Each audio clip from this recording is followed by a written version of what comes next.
First, let me create a detailed outline for the story about finding lace underwear in a husband's pocket based on the title and text thumbnail you provided. Introduce main character finding lace underwear in husband's pocket. Brief mention of husband's surprising reaction offering a vase to break. Contrast between previous emotional reactions and current calm. Mention of asking for divorce without drama. Create emotional connection by conveying quiet strength.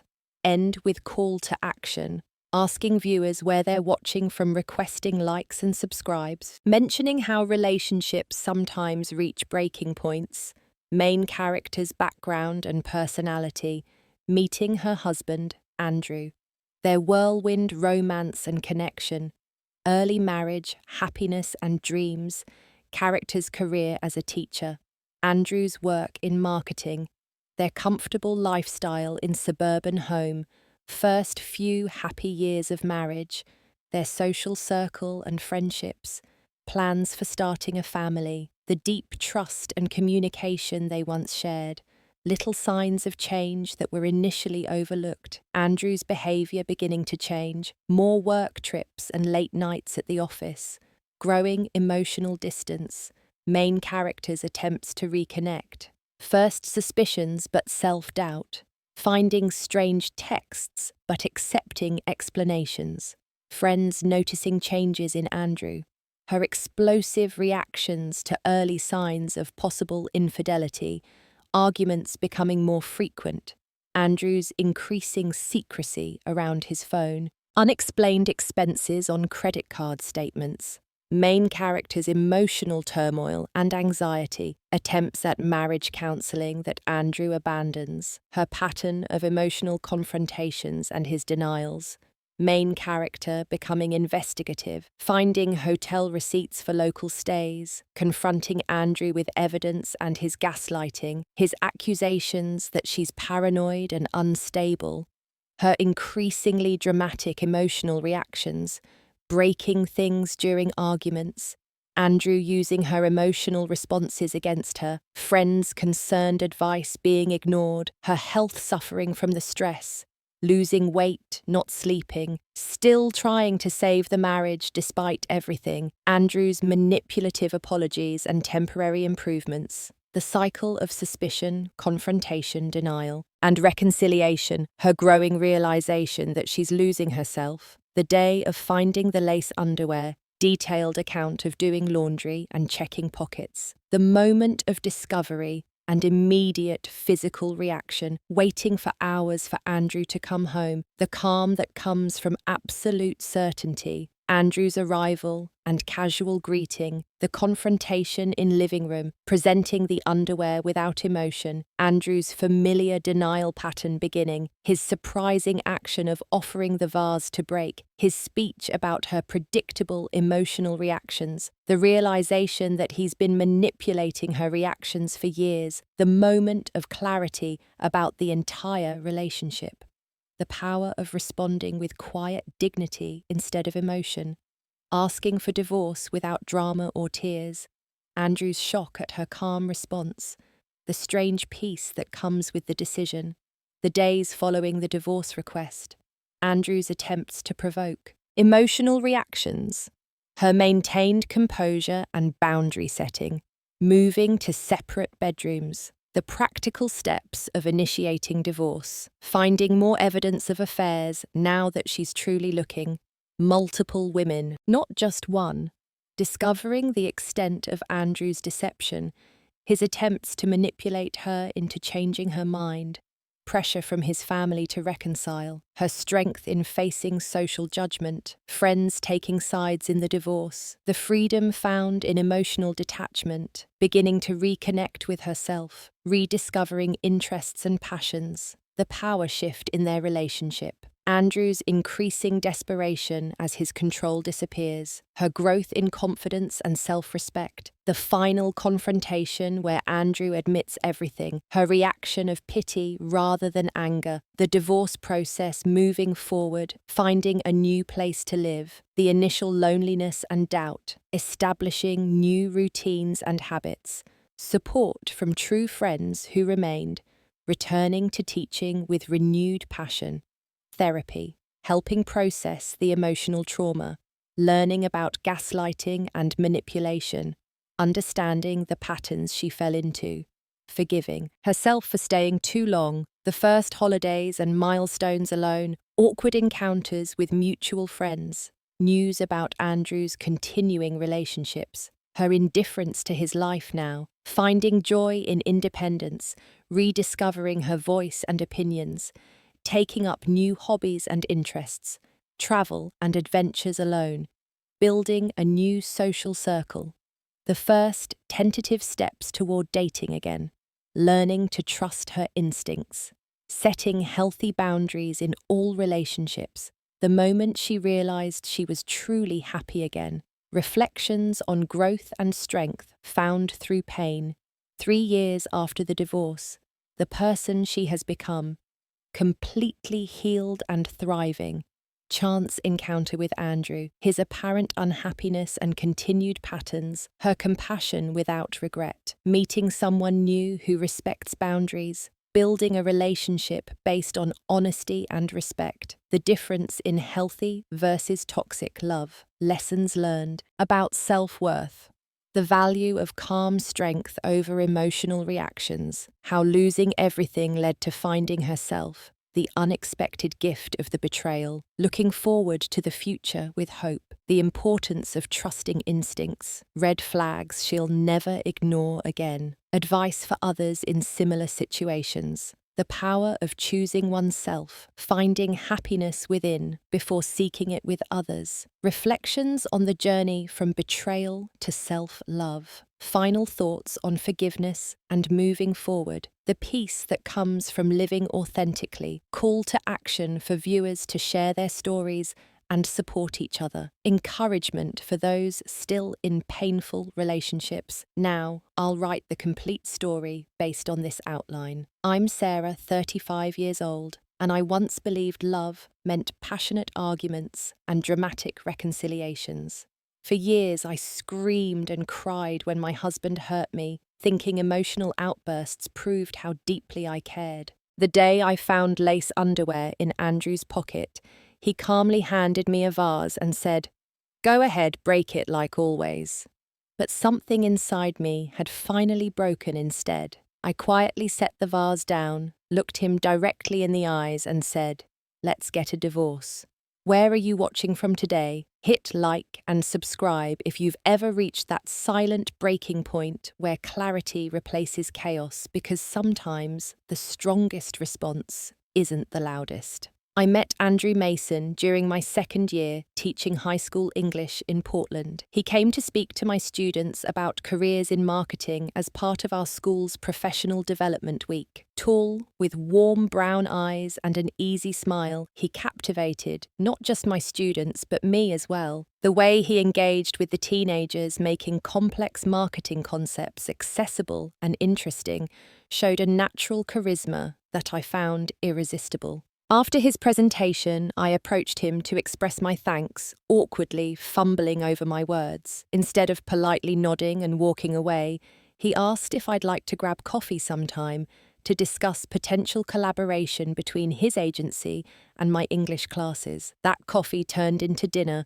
which turned into the most natural, flowing conversation I'd ever experienced with anyone. "I feel like I've known you forever," I told him that night, immediately regretting how cliched it sounded. But Andrew just smiled and said, "I was thinking exactly the same thing." Our courtship was whirlwind, yet somehow seemed perfectly paced. We moved in together after 6 months, got engaged at the 1-year mark, and married 6 months after that. Our wedding was intimate but beautiful, held in the garden of a historic Portland mansion with fairy lights strung through the trees and our closest friends and family surrounding us. "I promise to be your partner, your confidant, and your biggest supporter," Andrew vowed, his voice steady and sure. "To build a life of honesty and trust, to face whatever comes our way together." I believed those words completely. How could I not? The Andrew I knew then was attentive, considerate, and seemingly transparent about everything in his life. He shared his thoughts, openly included me in decisions, and made me feel valued in ways I'd never experienced before. Our first 2 years of marriage were blissfully happy. We bought a charming craftsman-style home in a leafy neighborhood, spent weekends exploring the Pacific Northwest, and built a tight circle of friends who regularly gathered at our place for dinner parties and game nights. Andrew's career at the marketing agency flourished while I found deep satisfaction in my teaching, eventually becoming head of the English department. "We're so lucky," my friend Jennifer commented during one of our girls' nights out. "You two actually like each other. Do you know how rare that is after the honeymoon phase?" I did feel lucky. Andrew and I could talk for hours about everything and nothing. We had inside jokes that made no sense to anyone else. We supported each other's ambitions and celebrated even small victories together. And our physical connection remained as strong as it had been when we first met. We started discussing having children during our 3rd year of marriage. I was approaching 30 and felt ready to become a mother. Andrew seemed equally enthusiastic, converting our home office into a potential nursery and researching the best school districts in the area. "I want a little girl with your smile," he said one night as we lay in bed, his hand resting gently on my stomach, though I wasn't yet pregnant. "And your kindness, and definitely your brains." "What if we have a boy?" I asked, playing with his hair. "Then I want him to have your compassion and determination. Basically, I want our kids to be just like you." Moments like these reinforced my belief that I'd found something rare and precious, a true partnership with someone who not only loved me, but saw me clearly and valued what he saw. Looking back now, I can identify the subtle shifts that began during our 4th year together, though I missed them entirely at the time. Andrew's agency took on several new clients, requiring him to work later hours and occasionally travel to meetings in Seattle and San Francisco. These business trips, initially occurring once every few months, gradually increased in frequency. "It's exhausting," he complained after returning from a 3-day trip to Los Angeles. "But the partners are noticing my dedication. There's talk of a promotion to senior account director by year's end." I supported his ambition completely, picking up more household responsibilities and ensuring his limited time at home was peaceful and stress-free. When he returned from trips, I'd have his favorite meals prepared and would listen attentively to his stories about difficult clients and successful pitches. If he seemed less interested in hearing about my day, I attributed it to his exhaustion. If he checked his phone constantly during dinner, I assumed it was work-related pressure. If our physical intimacy became less frequent, I blamed our busy schedules and misaligned energy levels. "Marriage has seasons," my mother had always said. "Sometimes you're in perfect sync, and sometimes you need to be patient while you work through a challenging period." I believed we were simply navigating one of those challenging periods. I never imagined that the foundation of trust we'd built was already crumbling beneath my feet, or that the man who had promised me honesty was constructing an elaborate architecture of lies. The changes were so gradual, so skillfully disguised as normal relationship evolution, that I didn't recognize the warning signs until they became impossible to ignore. By then, I was already entangled in a web of manipulation that would take years and tremendous personal strength to escape. The first undeniable red flag appeared during our 5th anniversary dinner. Andrew had arranged for us to dine at Laurier, an upscale French restaurant downtown, where we'd celebrated special occasions throughout our relationship. I'd spent hours getting ready, wearing a new dress, and taking extra care with my hair and makeup. I was excited for a romantic evening, reconnecting with my husband after months of limited quality time together. Halfway through our appetizers, Andrew's phone buzzed with a text. He immediately checked it, his expression changing subtly before he turned the phone face down on the table. "Everything okay?" I asked casually. "Just work," he replied, taking a large sip of wine. "The Seattle client is having issues with the campaign launch. A few minutes later, his phone buzzed again, and again and again. "Maybe you should handle that," I suggested, trying to mask my disappointment. "It seems urgent." "It can wait," he insisted, but his attention was clearly divided, his eyes constantly darting to his phone. When he excused himself to use the restroom, taking his phone with him, a knot formed in my stomach. He was gone for nearly 15 minutes. Upon returning, he seemed oddly energized, more present in our conversation than he'd been all evening. I tried to ignore my growing unease, but as we drove home, his phone chimed with another message. It was on the console between us, and I couldn't help but see the notification preview. "Can't wait to see you tomorrow. Last night was..." The rest was cut off, but the message was clearly not work-related. The sender's name was listed as Seattle Project Team. "Who's messaging you about last night?" I asked the question, escaping before I could reconsider. Andrew's reaction was immediate and defensive. "What are you talking about? That's the project group chat. The message mentioned last night and seeing you tomorrow. You weren't in Seattle last night and you don't have a trip scheduled for tomorrow. Are you spying on my messages now?" His voice rose sharply. "That's a new low, Sarah. The message was about the virtual meeting we had last night and the follow-up call tomorrow. Why are you always so suspicious lately?" His outrage caught me off guard. I was the one asking a reasonable question, yet somehow I found myself on the defensive. "I'm not suspicious," I protested. "I just saw the message. It seemed personal." "Well, it wasn't, and I don't appreciate you monitoring my communications. I need privacy for my work." The evening ended in strained silence. Later that night, I noticed Andrew had changed his phone's lock screen settings. It was the first time in our relationship that he'd hidden his phone from me. Over the next few months, similar incidents multiplied. Andrew began working late more frequently, often not returning home until well after dinner. Weekend work became commonplace. His business trips extended from 2 days to 3, then 4.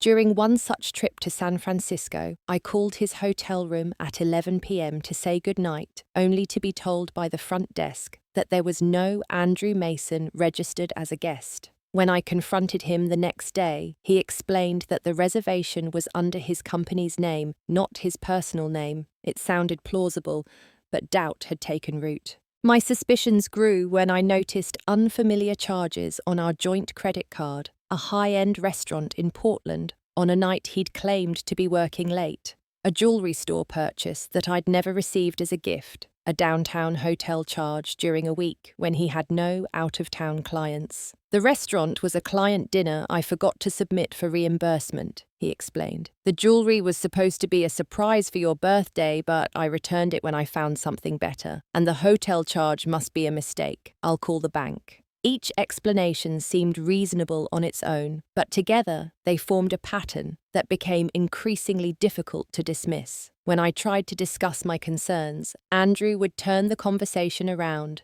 accusing me of not trusting him, of trying to control him, of being irrationally jealous. "You've changed," he told me during one particularly heated argument. "You used to be secure in our relationship. Now you question everything I do." His words stung because there was truth in them. I had changed. The confident, trusting woman I'd been was disappearing, replaced by someone anxious and suspicious. But I couldn't shake the feeling that my transformation was a response to his behavior, not the cause of our problems. The first time I found concrete evidence was 8 months after our anniversary dinner. While doing laundry, I discovered a hotel keycard in Andrew's jacket pocket. The hotel was downtown, just 15 minutes from our home. When confronted, Andrew exploded. "I can't believe you're going through my pockets now. That's from the business center where I met clients last week. I must have accidentally kept it." My reaction was equally explosive. Years of built-up frustration and suspicion erupted as I screamed accusations and demands for the truth. In my anger, I swept my arm across our dresser, sending his cologne bottles and watch case crashing to the floor. "This is exactly why I don't tell you things," he shouted. "Look at how you're behaving. You're out of control, Sarah." The fight ended with me sobbing on our bedroom floor while Andrew stormed out, not returning until the following day. When he came back, he was calm and apologetic, bringing flowers and speaking in soothing tones about how we needed to communicate better. "I'm worried about you," he said, his voice laced with concern. "These emotional outbursts, the paranoia, the accusations. Maybe you should talk to someone professional." Exhausted and confused, I agreed, but it was easier to see a therapist than to confront the possibility that my marriage was built on lies. My therapist focused on my anxiety and emotional regulation, never having the opportunity to hear Andrew's side of the story or witness our dynamics firsthand. This pattern continued for nearly 2 years. Evidence discovered, confrontation, explosive, argument, reconciliation, brief improvement, then back to suspicion. Each cycle left me more emotionally drained and uncertain of my own perceptions. Friends began to notice the change in me. Jennifer expressed concern about my weight loss and the dark circles under my eyes. "Is everything okay with you and Andrew?" she asked carefully. "We're just going through a rough patch." I would answer, unwilling to voice my deepest fears even to my closest friends. The woman who had once been confident and self-assured was vanishing, replaced by someone who questioned her own reality and emotional reactions. I was becoming unrecognizable to myself, and I didn't know how to find my way back. As months passed, my investigation into Andrew's behavior became more deliberate. I started keeping a journal, documenting inconsistencies in his stories, unexplained absences, and strange behaviors. I noted patterns. He most often claimed to work late on Tuesdays and Thursdays. His business trips frequently extended over weekends, and he was most attentive to me after I'd confronted him with evidence of possible infidelity. I became an amateur detective in my own home, noting mileage on his car checking receipts. And even in moments of desperation, I'm not proud of looking through his belongings when he was away. Each discovery brought momentary vindication, followed by crushing doubt, when Andrew provided plausible explanations that made me question my sanity. One evening, I called his office at 9 p.m. when he claimed to be working late, only to have the security guard inform me that the marketing department had cleared out hours earlier. When Andrew came home at 11, I confronted him immediately. The office was empty when I called. No one was working late. His response came without hesitation. "I was at the client's office, not ours. We've been having technical issues with their campaign, so we met at their headquarters after hours." When I pressed for details about which client, he provided a name and specifics about the project. It sounded convincing, but something in his expression, a flicker of calculation, fueled my suspicions. "Why didn't you tell me you'd be at the client's office instead of yours?" I asked. "Because you overreact to every change in my schedule," he snapped. "Look at you now, interrogating me like I'm a criminal instead of your husband." The argument escalated quickly. I shouted accusations while he remained frustratingly calm, pointing out my emotional state as evidence of my irrationality. When my anger reached its peak, I grabbed a decorative glass bowl from our coffee table and hurled it against the wall where it shattered spectacularly. Andrew's expression shifted from defensive to satisfied, almost triumphant. "See, this is exactly why I don't tell you things. You can't handle adult conversations without becoming violent." His words hit me like a slap. Was he right? Was I the problem? The shattered glass on our living room floor seemed to indict me more effectively than any evidence I had against him. The pattern continued and intensified. Each confrontation ended with me emotionally unraveled, while Andrew maintained control. Each argument concluded with me apologizing for my reaction, rather than him addressing my concerns. I broke more things: a picture frame during one fight, a wine glass during another, a vase when I found a woman's business card with a personal cell number written on the back in his wallet. After each explosive episode, I felt ashamed and unstable. Andrew's subtle suggestions that I might need medication for my emotional problems began to seem reasonable. Perhaps I was overreacting. Perhaps ordinary events looked suspicious to me because of my own insecurities. My physical health deteriorated alongside my emotional state. I lost 15 pounds, developed persistent insomnia, and suffered from frequent headaches. Teaching became increasingly difficult as I struggled to maintain focus and enthusiasm. Several parents commented on my appearance during conferences, their concern poorly disguised behind polite inquiries about my well-being. The school principal called me into her office after I broke down crying during a faculty meeting. "Sarah, you've always been one of our most reliable teachers," she said gently. "But lately you seem distracted. Is everything all right at home?" I assured her that everything was fine, just temporary stress, but her question lingered. Was everything all right at home? The answer was clearly no, but I couldn't bring myself to say it aloud. Admitting the problems in my marriage would make them real, and I still desperately wanted to believe in the life and love Andrew and I had built. Jennifer finally staged an intervention after I cancelled plans with her for the third time in a month. She arrived at my house unannounced one Saturday when Andrew was supposedly at a work retreat. "This has gone on long enough," she said firmly, sitting me down at my kitchen table. "You're withering away in front of my eyes, Sarah. What's really happening with you and Andrew?" Perhaps it was her directness, or maybe I had simply reached my breaking point. But the carefully constructed facade I'd been maintaining crumbled entirely. I told her everything. The suspicious texts, the unexplained charges, the inconsistent stories, my increasing emotional outbursts, and Andrew's masterful way of turning every confrontation against me. Jennifer listened without interruption, her expression growing increasingly troubled. When I finished, she took my hands in hers. "Sarah, this isn't just infidelity. What you're describing sounds like gaslighting." Gaslighting? The term was vaguely familiar, but not one I'd considered in relation to my marriage. It's a form of psychological manipulation where someone makes you question your own reality, your perceptions, your memories. From what you're telling me, Andrew is not just potentially cheating, he's systematically undermining your confidence and mental stability.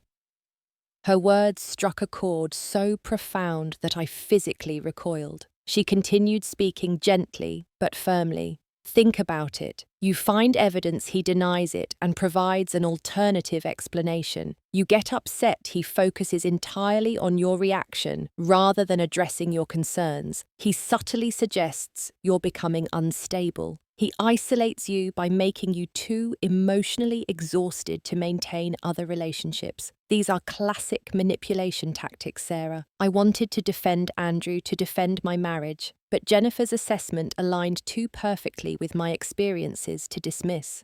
For the first time, I began to see my situation not just as a marriage troubled by potential infidelity, but as something more insidious. A deliberate campaign to undermine my sense of self. "What should I do?"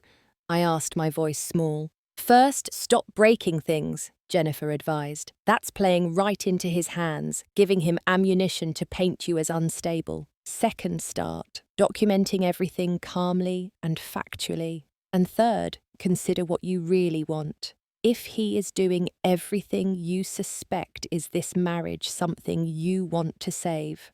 I didn't have an answer then. Part of me still loved the Andrew.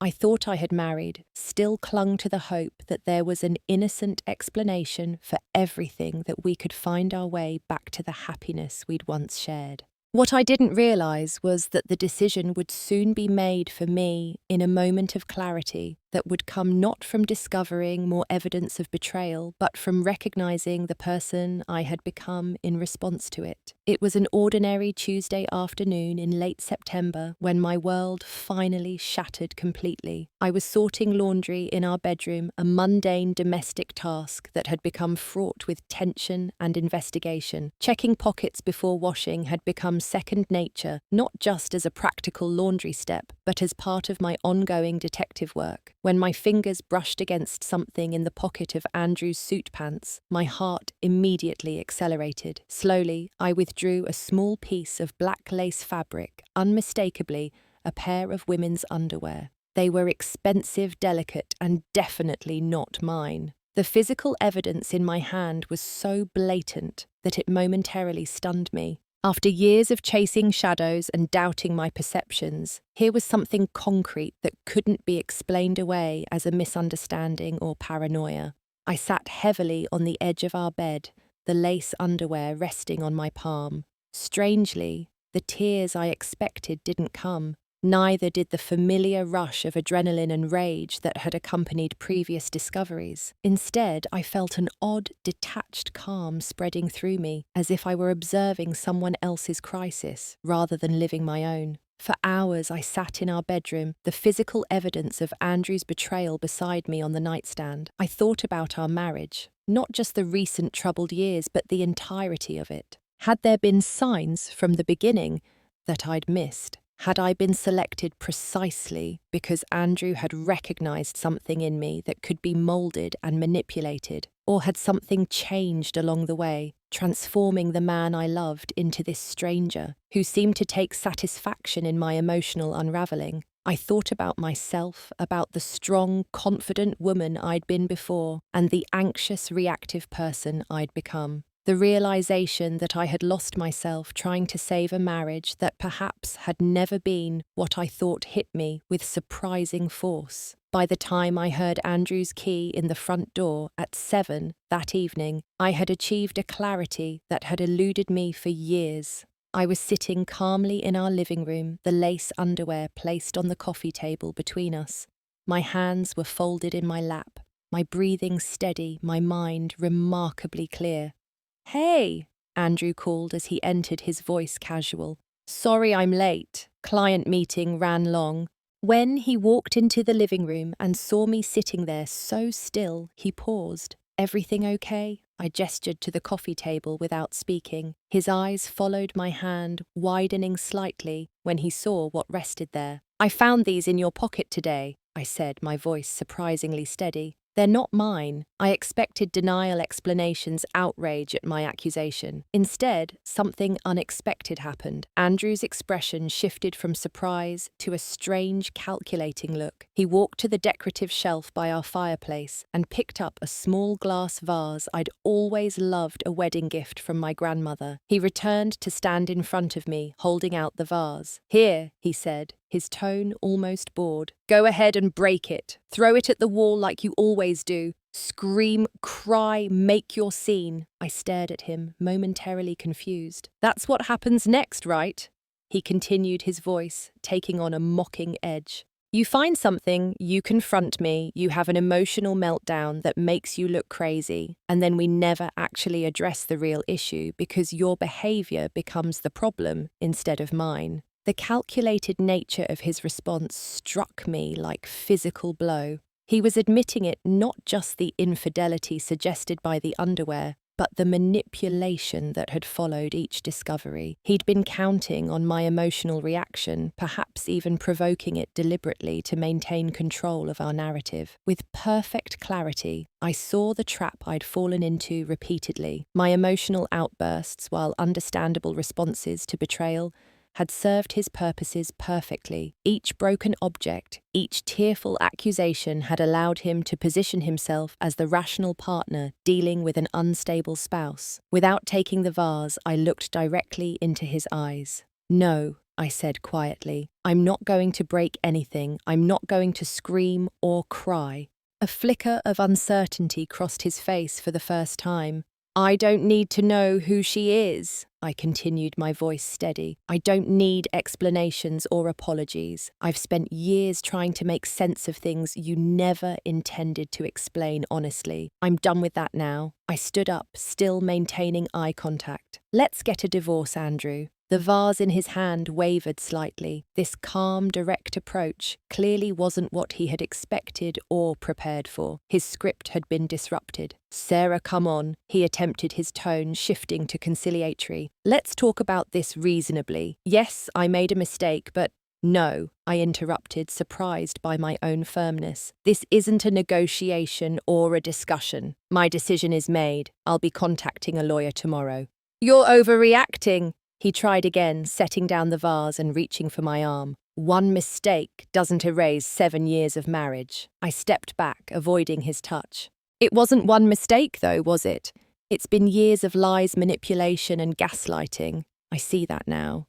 His expression hardened, the mask of contrition slipping away. No one will believe you, you know. You're the one who's been having emotional breakdowns, breaking things, making scenes. I've been the patient, supportive husband dealing with your increasing instability. The threat was clear, but instead of intimidating me, it only confirmed the clarity of my decision. I'm not concerned about who believes what anymore. I know the truth, and for the first time in years, I trust my own perception of it. I moved toward the stairs, intending to pack an overnight bag. I'll be staying with Jennifer for a few days while I figure out next steps. I'd appreciate it if you would sleep in the guest room when I return until we decide what to do with the house. This is ridiculous, Andrew called after me, his voice rising with frustration. You can't just walk away like this. What about counselling? What about trying to work through this? I turned on the stairs, looking back at him one last time. We're well past that point, Andrew. I think we both know it. As I packed my essentials, I could hear him pacing downstairs, making phone calls, his voice alternating between angry and persuasive. I recognized the sound of him trying to regain control of a situation that had unexpectedly slipped from his grasp. But something fundamental had shifted inside me. The desperate need for his approval, explanation, or understanding had vanished. In its place was a strange, almost peaceful certainty. By offering me that vase, Andrew had inadvertently handed me something much more valuable, the clear-eyed recognition of exactly what our marriage had become, and the strength to walk away from it. When I left the house an hour later, carrying a small suitcase, and the framed photo of my grandmother, I felt lighter than I had in years. The road ahead would be difficult, I knew that, but for the first time in a long time, it was a road I was choosing for myself. The days that followed my departure from our home unfolded in ways I couldn't have predicted. Andrew cycled through strategies to regain control of the situation with a transparency that would have been almost comical if it hadn't been so manipulative. First came the flood of apologetic text messages and voicemails, each one more desperate than the last. I made a terrible mistake. We can work through this. 7 years shouldn't end over one indiscretion. When I didn't respond, the messages turned accusatory. You're not even willing to fight for our marriage. This just proves you've been looking for an excuse to leave. Then came the threats. You'll regret this when you're alone. No one will put up with your emotional issues like I have. Jennifer provided not just a spare bedroom, but unwavering support as I navigated those first turbulent days. He's following the manipulator's handbook to the letter, she observed as I showed her the progression of messages. First remorse, then blame, then intimidation. Classic. A week after moving out, I returned to our home with Jennifer accompanying me for moral support. Andrew was waiting, having clearly prepared for this moment. The house was spotlessly clean, soft music played in the background, and he was dressed in the blue shirt I'd always said brought out his eyes. Sarah, he greeted me, his voice gentle. I'm so glad you came back. I've had a lot of time to think. I'm just here to collect more of my things, I replied, moving toward the stairs. He stepped into my path. Please, can we talk? I've booked us sessions with a marriage counsellor. Dr. Levine, you've mentioned her before. The calculated nature of this gesture, choosing a therapist I'd expressed respect for, was not lost on me. I'm not interested in counselling Andrew. My decision is final. His expression hardened slightly before he caught himself. You're not even willing to try after 7 years together.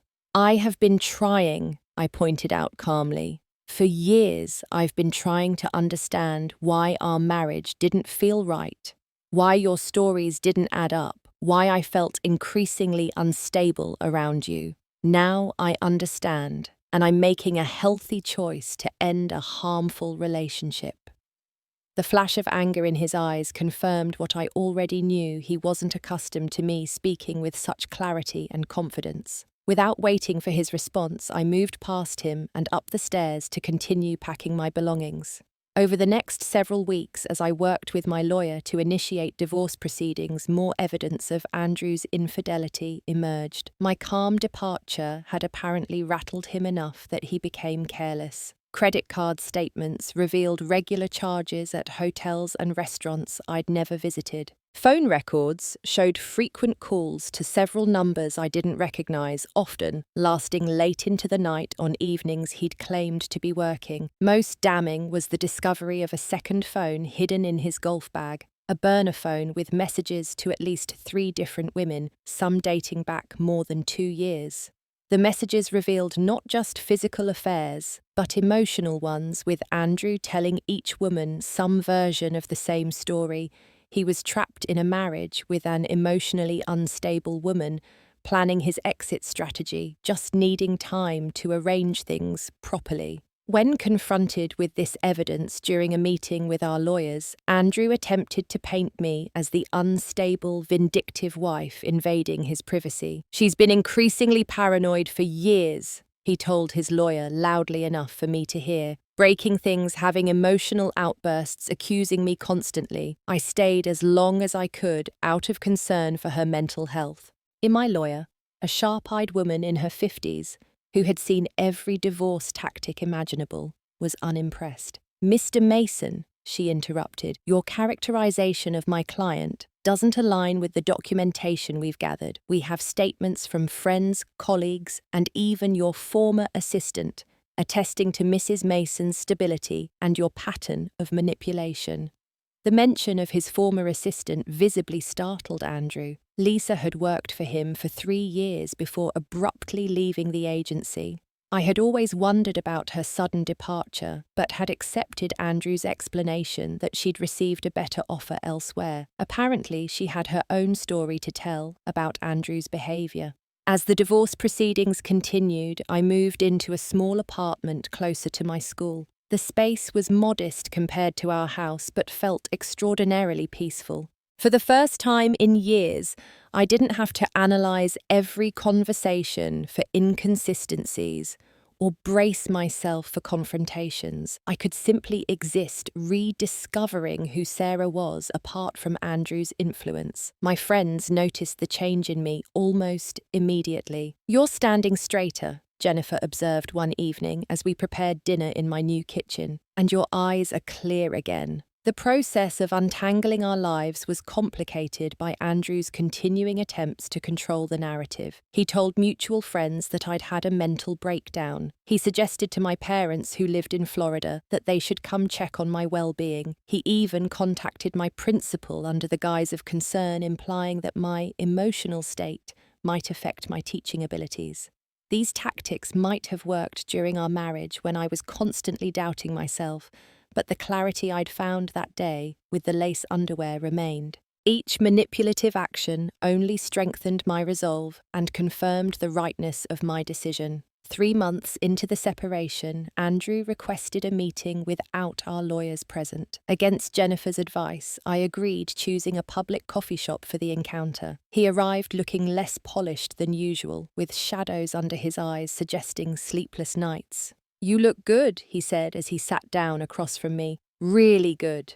"Thank you," I replied simply. "What did you want to discuss?" "I miss you," he said, reaching for my hand across the table. I kept my hands wrapped around my coffee cup. "Andrew, if this is an attempt to reconcile, I'm not interested." He sighed, running a hand through his hair. "I know I made mistakes, serious ones, but what we had was real, Sarah, at least in the beginning." "Was it?" I asked, genuinely curious, because looking back, I see patterns of manipulation from the very start. "You pursued me so intensely, made me feel so special, then gradually isolated me from friends, undermined my confidence and controlled our narrative. That's textbook emotional abuse." His expression flickered between defensive and calculating. "That's a harsh interpretation of a complex relationship." "Perhaps," I acknowledged, "but it's my interpretation and I'm entitled to it." We sat in silence for a moment before he tried another approach. "The divorce is going to get ugly if we continue this way. My lawyer thinks we should consider mediation instead." Translation: his attempts to portray me as unstable weren't working as well as he'd hoped, and a courtroom showdown might not go in his favor. "I'm open to mediation," I replied, "but my terms remain the same. I want the fair division of assets we discussed initially." What followed was the closest thing to an honest conversation we'd had in years. Andrew finally admitted to multiple affairs, though he framed them as responses to what he characterized as my emotional withdrawal. He acknowledged manipulating situations to make me appear unstable, but justified it as self-protection. He even confessed to gaslighting me about various events, though he avoided using that term specifically. "I never meant to hurt you," he claimed at the end of our conversation. Things just evolved that way. I studied him, this man I had loved and built a life with, trying to see past my hurt to who he truly was. What I saw was someone fundamentally incapable of genuine accountability, someone who could acknowledge actions but not the intention behind them or their impact on others. "I don't think you planned to hurt me either," I said finally. "But you made consistent choices that prioritized your desires over my well-being. That's not love, Andrew. That's not even respect."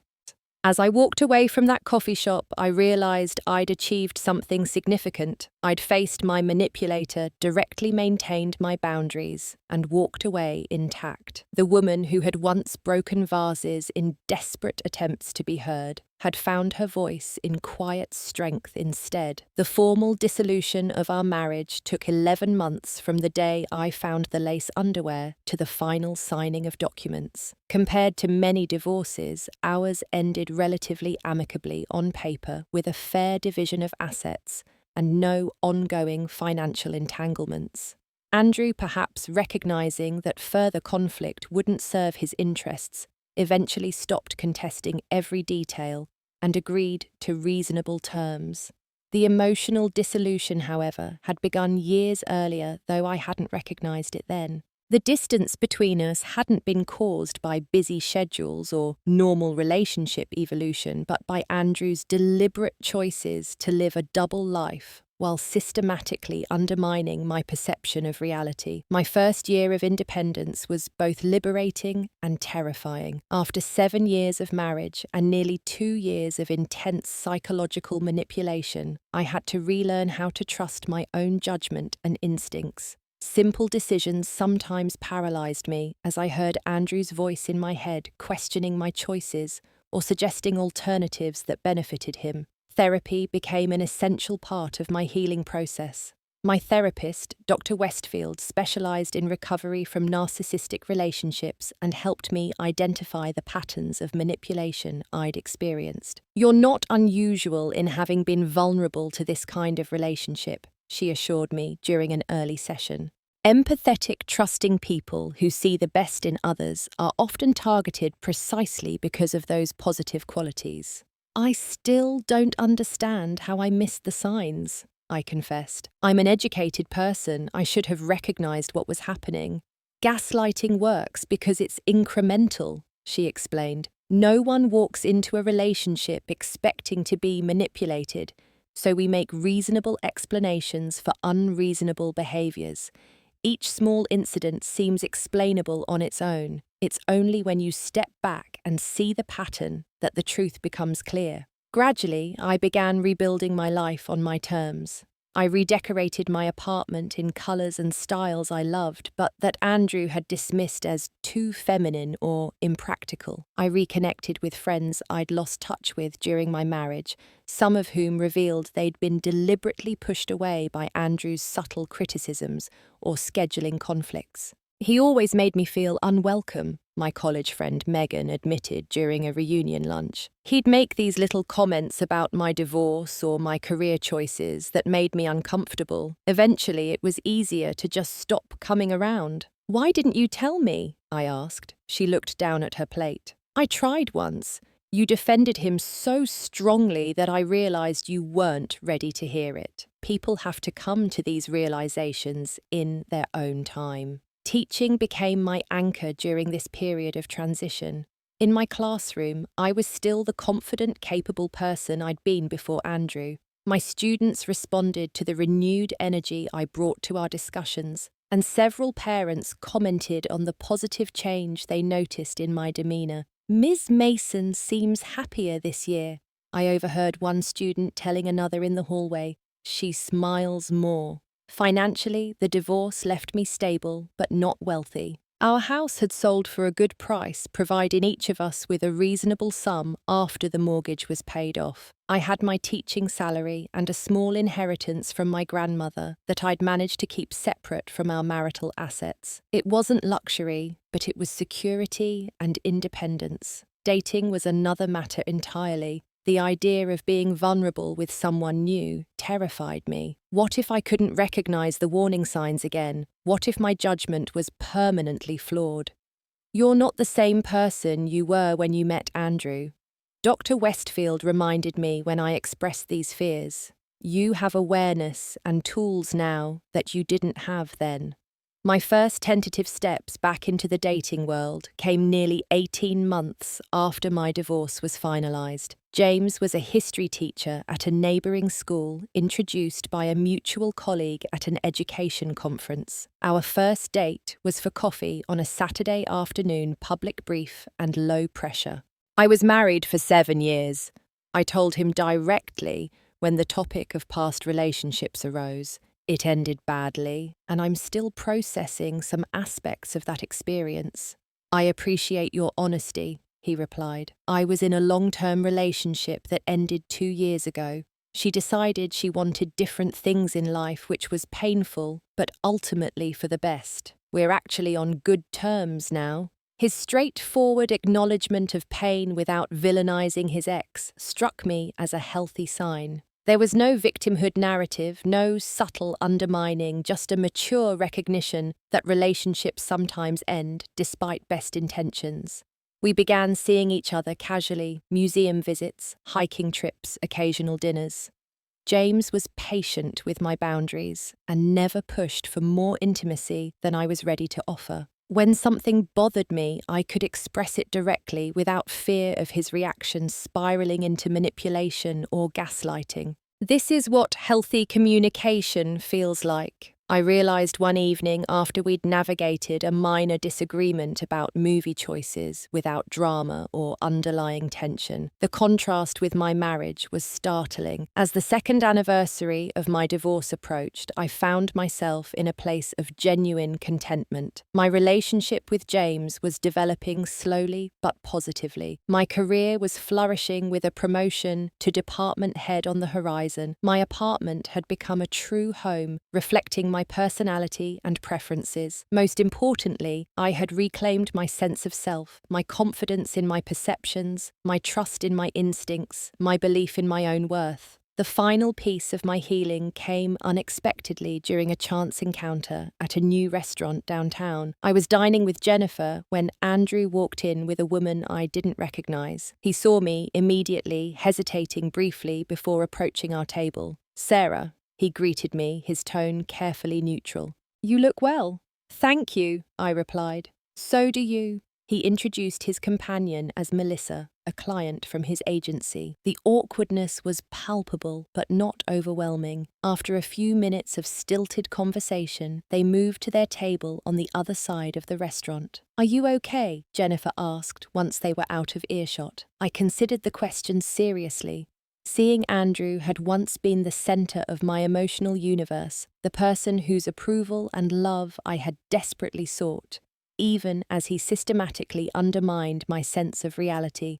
Now, he was just a man I used to know, someone who had hurt me deeply, but no longer held power over my present or future. "I'm completely fine." I realized the truth of it washing over me with surprising force. "He's just someone from my past now." As we finished our meal, I occasionally glanced toward Andrew's table, noting how his charm was focused intensely on his companion. I recognized the familiar gestures, the attentive, listening, the lingering touches, the seemingly authentic interest in everything she said. The opening moves in a game I had once been drawn into without recognizing it for what it was. For a moment, I considered warning her somehow, but quickly dismissed the idea. Her journey was her own, and unsolicited advice from her date's ex-wife would hardly be well received. Besides, not everyone who displayed charm and attention was a manipulator. Perhaps Andrew had changed. Perhaps Melissa had stronger boundaries than I had maintained. Perhaps their relationship would follow an entirely different path. What mattered was that I had found my way back to myself, stronger, wiser, and more compassionate toward the woman who had once thought breaking things was the only way to be heard. Now I understood that the most powerful response to manipulation isn't emotional outbursts, but quiet, determined self-reclamation. As we left the restaurant, Andrew caught my eye across the room. Something passed between us, a moment of recognition perhaps, or an acknowledgement of all that had happened. I nodded slightly in his direction, then walked out into the cool evening air, leaving the past firmly behind me.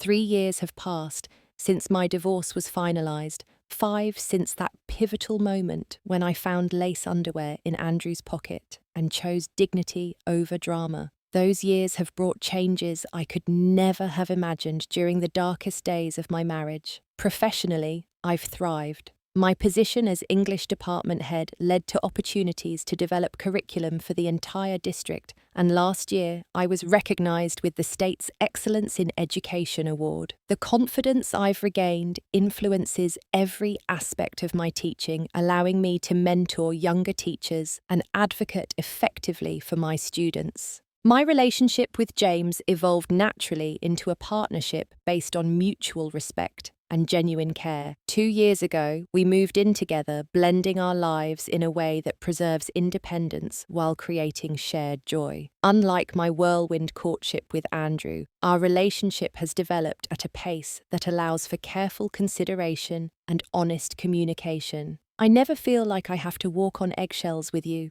James told me recently as we relaxed on the porch of the small house we now share. You say what you mean and you trust me to do the same. The contrast with my marriage is striking. Where Andrew and they had played complex psychological games, his of manipulation, mine of desperate detection, James and I simply talk to each other. Disagreements are addressed directly rather than becoming ammunition for future conflicts. Trust isn't a battlefield but a foundation that we both consciously maintain. Last month, I ran into Lisa Andrews' former assistant at a local coffee shop. After an initially awkward greeting, we found ourselves sharing a table and comparing experiences. He was so charming at first, she recalled, stirring her latte absently. I thought working for him was going to advance my career. Instead, it nearly destroyed my confidence. She described a pattern of behavior disturbingly similar to what I had experienced: initial praise and attention,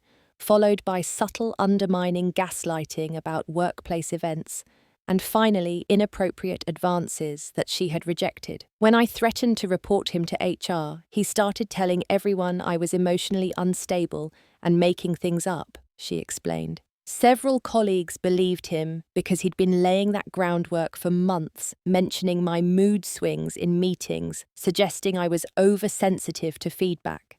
Her story reinforced what I had come to understand about Andrew. His behavior wasn't specific to our marriage, but reflected a fundamental approach to relationships. He viewed people as either useful or obstacles, manipulating them accordingly, without genuine empathy for their experiences. Have you heard anything about him recently? Lisa asked. I shook my head. We don't share any social circles anymore. Last I heard, he was dating someone from his agency. She nodded thoughtfully. I hope she sees through him faster than we did. Our conversation left me reflective but not regretful. The painful experiences with Andrew had ultimately led to tremendous growth and self-awareness that might otherwise have taken decades to achieve. I had learned to recognize manipulation tactics, to trust my perceptions even when others questioned them, and to value my own well-being above others' approval. The most significant change, though, has been internal, a fundamental shift in how I understand and express my emotions. The woman who once shattered vases in desperate attempts to be heard has learned that true strength often manifests in calm certainty rather than dramatic displays. I think often about that moment with the lace underwear. when Andrew handed me the vase, expecting a familiar pattern of emotional explosion, followed by his calculated comfort and control. By simply setting it down and stating my decision calmly, I had disrupted years of conditioning and reclaimed my personal power. Since then, I've discovered that emotional regulation doesn't mean suppressing authentic feelings, but expressing them in ways that honor rather than diminish my dignity. Anger, hurt, disappointment. These emotions are valid indicators of boundaries crossed, but they're most effective when channeled into clear communication and decisive action rather than reactive outbursts. Last week, I received an unexpected email from Andrew, the first direct communication we'd had in over 2 years. The message was brief, asking if we could meet to clear the air about some aspects of our past. 5 years ago, such a request would have sent me into an anxious spiral, desperate for closure or validation. 3 years ago, it would have triggered wariness and defensive preparation, but now I simply recognized it as unnecessary to my continued well-being and growth. My response was brief and courteous. I appreciate your reaching out, but I don't feel a meeting would serve any productive purpose for either of us at this point. I wish you well. His reply came quickly. I understand. For what it's worth, I'm sorry for the pain I caused. I've been working on myself and recognize now how my behavior affected you. Whether his apology was sincere or another manipulation tactic, I couldn't know with certainty. But the remarkable thing was that it didn't matter anymore. My healing hadn't depended on his acknowledgement or remorse. It had come from reclaiming my truth, rebuilding my life, and recognizing my inherent worth beyond his or anyone else's validation. As James and I prepare for a summer trip to Europe, my first international travel since before my marriage, I find myself reflecting on the journey from that broken woman who once stayed in a destructive relationship to the person I am today. The path hasn't been easy or straightforward, but it has led to a life of authentic happiness and self-respect that once seemed impossible. The lace underwear in Andrew's pocket could have been just another piece of evidence in our ongoing cycle of suspicion, confrontation, denial, and reconciliation. Instead, it became the catalyst for breaking that cycle entirely and beginning a new story, one written entirely in my own voice. If you've ever found yourself in a relationship where your reality is constantly questioned, where your emotional reactions become the issue rather than the behavior that triggered them, know that clarity and freedom are possible. The first step is trusting yourself, your perceptions, your feelings, your worth. Sometimes the strongest response isn't the loudest, but the most self-honoring. Have you ever experienced a moment of clarity that changed everything, a time when calm dignity proved more powerful than emotional outbursts? Share your story in the comments below. If this resonated with you, please like and subscribe to support more conversations about healing and reclaiming personal power after toxic relationships. And if you know someone who might need to hear this message, share this video as a reminder that they're not alone and that a different future is possible. Thank you for being part of this journey with me, and remember, your truth matters even when others try to convince you otherwise.